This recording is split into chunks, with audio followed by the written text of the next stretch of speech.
Jimmy and Speed have started their flying for the movies. Major Ballou, who warned Jimmy and Speed not to take the job with Mammoth Pictures, has changed his tune.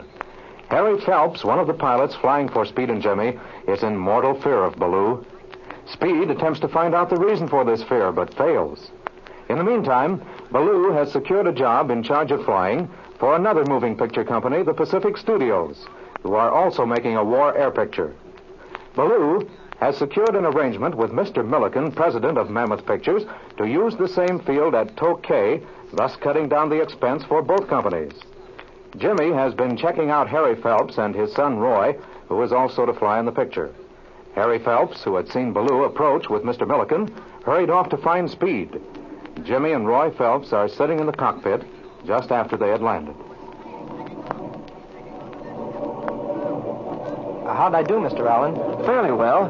You were a little ragged in spots, but I think a little more time will put you all right. But let's forget this Mr. Allen stuff. I'll call you Roy, and you can call me Jimmy. Okay, Jimmy, and thanks a lot. But tell me, what'll I have to watch the most? Well, not any one thing in particular.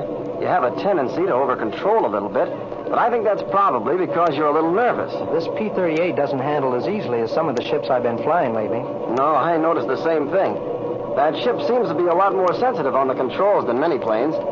By the way, Roy, how much time have you had? Well, Jim, to tell you the truth, I've only had about 400 hours. I think I'll be all right, though.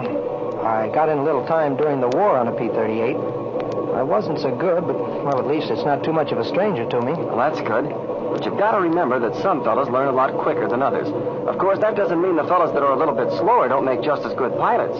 Speed Robertson says that many times they do. Where did you learn your flying, in the Army? Well, yes, and before that at a flying school in Los Angeles, out at the municipal airport. There's a fellow out there that runs a flying school who's a friend of Dad's. Let's see, your father flew during both wars, didn't he? Yes, he did. And he was a wonderful pilot, too. He didn't get a lot of enemy planes in this last one like Speed Robertson did, but then he wasn't in combat flying very long. Speed told me he met your father overseas. I sure hope I'll be able to fly as well as Dad someday. Well, now, don't you worry. Just keep on trying and you'll be all right. After all, 400 hours isn't too much flying time. There's going to be some pretty hot flying scenes in this picture, and it'll take a cool head and plenty of nerve to make the grade. Well, what do you say we turn the switches off and climb out of this buggy? Hey, by the way, Roy, your father doesn't seem to like Nails Ballou very much. What goes between them?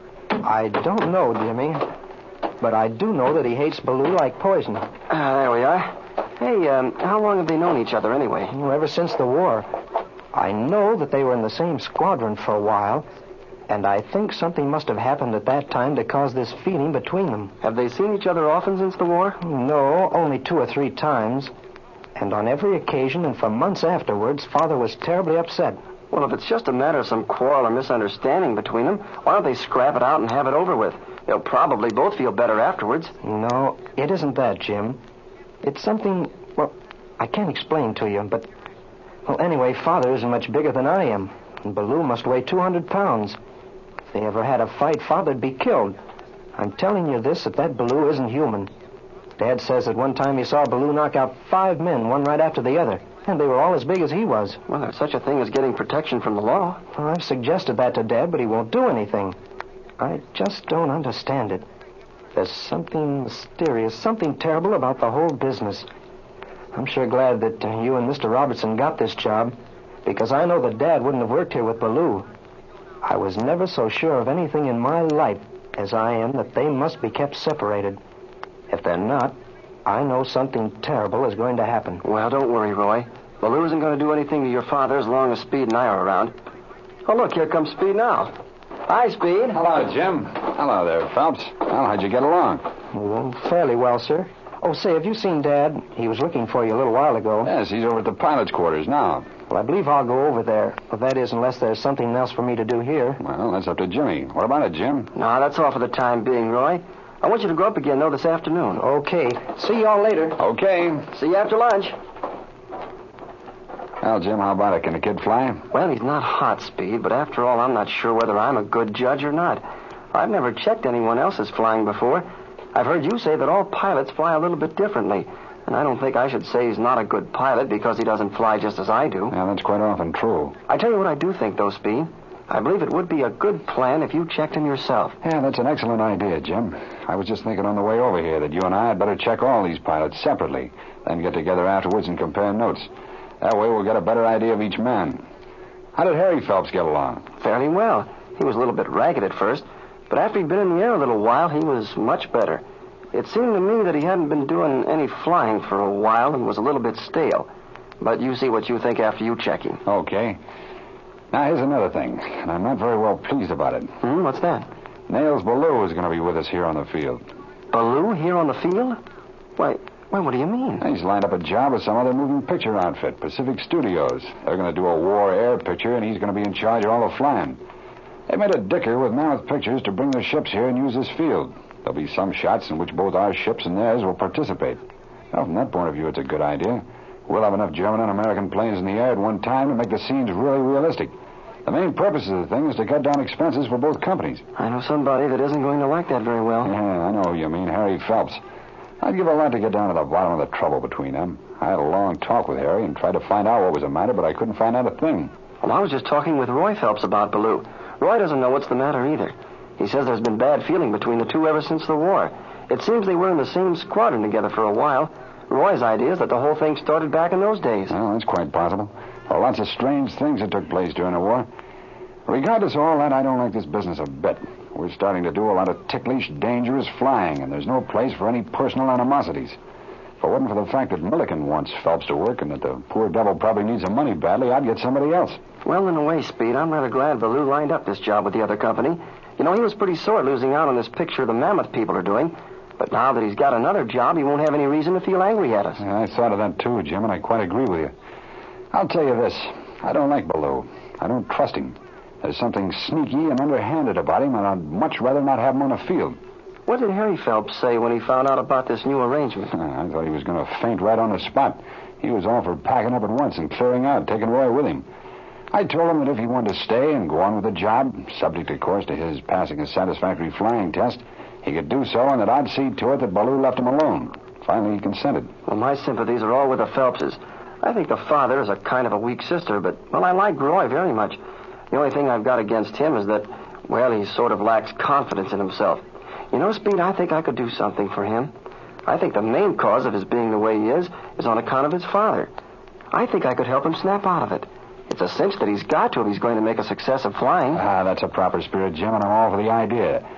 If there's anything we can do for either of them, I'm for it. But just the same, I have the most serious misgivings regarding the whole situation. Oh, well, let's not worry too much about it. Maybe everything will come out all right, Speed. And I certainly hope so, Jim. I don't think I'd feel this way if everything was out in the open. I can't get away from the feeling that there's some strange force working behind our backs. Well, at least we've learned something of how to be on our guard. What's next on the program? Well, we can't do anything more right now. Mr. Stewart, who's going to direct the picture, is due on the field any minute. He'll give us our preliminary instructions. Oh, by the way, what about the rest of the pilots that are going to do the flying? Well, that English ace, Reginald Ramsey, with whom you'll have to do a lot of combating, will arrive this morning. If we have time before lunch, I'll give him a check hop. I think I'd better give him the first one, Jim. He might resent being checked by a young pilot like you. Oh, I can easily understand that. Maybe I'd better not check him at all. Oh, I don't think he'll mind. From what Milliken says, he's a darn good egg. I'm glad he's coming over to fly in this picture. You know, during the war, he was on the same front that I was. We probably flew escort together a few times. We'll have a lot of fun talking things over. What other pilots will be with him? Now, let's see. In the bunch that'll live here at the field, there'll be you, myself, the Phelpses, father and son, Ramsey, and two other pilots, Frank Miles and Cliff Banks. I know them both, and they're okay. I will need a few other pilots for some of the big fight scenes, but they'll come up from L.A. when we need them. What about Ballou? Well, they'll have a bunch of pilots here, too, I suppose. I don't know how many, nor do I care.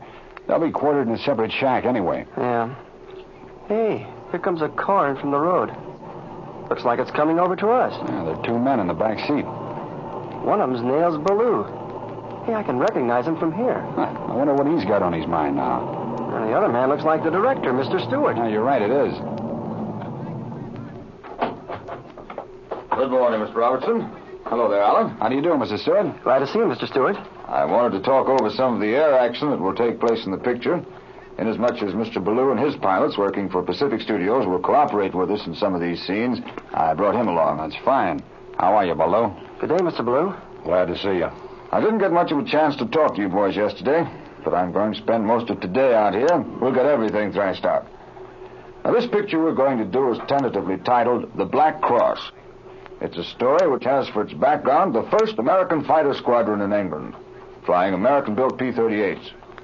The hero of the story is a young American lieutenant of about Jimmy Allen's age. That part will be played by one of the studio's leading stars, Bruce Thurston. As a matter of fact, the whole thing works out very nicely because there's a slight resemblance between young Allen and Thurston. Oh, so you do look like a movie actor, Jim. Quit the kidding. Well, it suits us because it makes the problem of doubling much simpler. The leading lady's a famous star. Oh, and by the way, there's a young lady who'll have a small part in the picture who comes from Kansas City. Her name is Nadine Hammond. What? Nadine Hammond? Why, Speed and I know her very well. So she's out here in the movie. Yes, and she shows signs of being a most excellent actress. But now to go on with the story... Perhaps you'd prefer to go over that with Robertson and Allen in private. No, Blue, I don't think so. I'm going to need you anyway in a few minutes. Besides, I believe you're familiar with the story anyway. Didn't Mr. Milliken give you the script to read when he was negotiating with you about doing the flying? Why, yes, he did, but I barely glanced at it. I beg your pardon. Is Mr. Stewart here? Oh, why, hello there, Ramsey. Glad to see you got here. This is Mr. Robertson. Mr. Robertson? How do you do? Mr. Allen. Mr. Allen? You work with them both in the picture. This is Mr. Ballou. It's a great pleasure, Mr. Ballou. How do you do? I think I've had the pleasure of meeting you before, Ballou. I'm afraid you're mistaken, Ramsey. I never saw you before in my life. Was the English ace Ramsey mistaken in thinking he had met Nails Ballou before?